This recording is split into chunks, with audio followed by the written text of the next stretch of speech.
Pope Francis अब इस दुनिया में नहीं रहे, लेकिन क्या आप लोग जानते हैं कि जब एक पोप इंतकाल कर जाता है तो वेटिकन में क्या क्या तब्दीलियां आती हैं और किस तरीके से नए पोप को इलेक्ट किया जाता है। आज इसी राज से पर्दाफाश करेंगे। अस्सलाम वालेकुम नाजरीन, अनफॉर पाकिस्तान के साथ मैं हूं आपका अपना होस्ट मोहम्मद हसामुल हक, और आज हम बात करने जा रहे हैं वेटिकन के बारे में और किस तरीके से वेटिकन के पीछे दर दीवार तब्दील हो जाते हैं और किस तरीके से नए पोप को इलेक्ट किया जाता है। जैसा कि आप लोग जानते हैं कि पोप फ्रांसिस काफ़ी अरसे से एक डबल नमूनिया के मर्ज में मुब्तला थे और कल उन्होंने अपने ईस्टर के मौके के ऊपर मसीही बरादरान से, मसीही कम्युनिटी के साथ खिताब भी किया और उस खिताब के अंदर स्पेशली उन्होंने गाज़ा का जिक्र किया और गाज़ा के साथ जंग बंदी का जिक्र किया। तो आपको बताता चलूँ कि किस तरीके से पोप के इंतकाल करने के बाद क्या क्या तब्दीलियाँ आती हैं। तो सबसे पहले जो कदम उठाया जाता है वो उनके ऑफिशियल पेपर्स, ऑफिशियल अपार्टमेंट्स और जो उनकी सेरेमोनियल अंगूठी होती है जिसे पैपल फिंगर भी कहा जाता है, पैपल फिंगर रिंग भी कहा जाता है, उसको सील कर दिया जाता है ताकि किसी भी किस्म की दो नंबरी के अंदर उस अंगूठी का इस्तेमाल ना किया जाए। और पोप के मरने के बाद एक ऐसा पीरियड दाखिल हो जाता है जिसमें पोप की सीट खाली हो जाती है और किसी भी किस्म का ऑफिशियल डिसीजन नहीं लिया जाता जब तक कि नया पोप सिलेक्ट नहीं हो जाता। पोप के इंतकाल करने के बाद सेंट पीटर्स बेसिलिका चर्च के अंदर, जो कि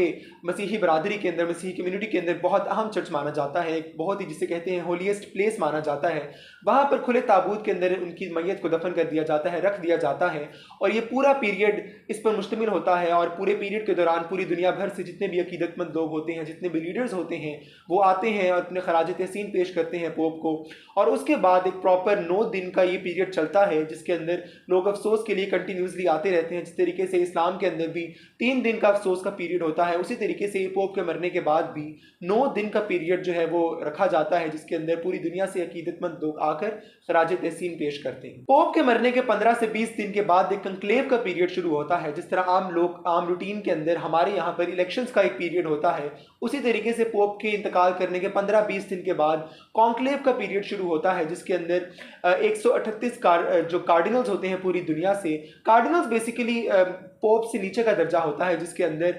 138 कार्डिनल जिनकी उम्र 80 साल से कम होती है, सेंट बेसिलिका चर्च के अंदर, जिस तरह मैंने आपसे पहले भी बात की, सेंट बेसिलिका चर्च मसीही बरादरी के अंदर बहुत अहम माना जाता है। तो उसी के अंदर, उसी की बेसमेंट के अंदर या उसी चर्च के अंदर बेसिकली ये 138 कार्डिनल जिनकी उम्र 80 साल से कम है वो बंद हो जाते हैं और अपने आप को बिल्कुल किनारा कर लेते हैं पूरी दुनिया से जब तक नया पोप सिलेक्ट नहीं कर लिया जाता, जब तक डिसीजन फाइनल नहीं हो जाता कि कौन नया पोप बनेगा, तब तक वो दुनिया से किनारा कर लेते हैं और किसी भी तरह से दुनिया के किसी भी शख्स से किसी भी किस्म का कांटेक्ट नहीं रखते। और वोटिंग के तरीके के दौरान, वोटिंग के प्रोसेस के दौरान उसी बेसिलिका चर्च की चिमनी के अंदर बैलेट्स को जला दिया जाता है। जैसे जैसे राउंड मुकम्मल होता चला जाता है उन बैलेट्स को जला दिया जाता है जब तक नया पोप मुंतखब नहीं हो जाता। और इस पीरियड के दौरान एक स्टेटमेंट यूज़ की जाती है, हैबेमस पापिकन। इसका मतलब ये होता है कि हमारे पास अब एक नया पोप है, now we have a pop. वो चर्च, वो statement basically saint basilica church की बालकनी से दी जाती है और जितने भी मसीही बरादरी होती है वो इस चीज़ पर खुश हो जाती है कि अब उनके पास एक नया पोप है।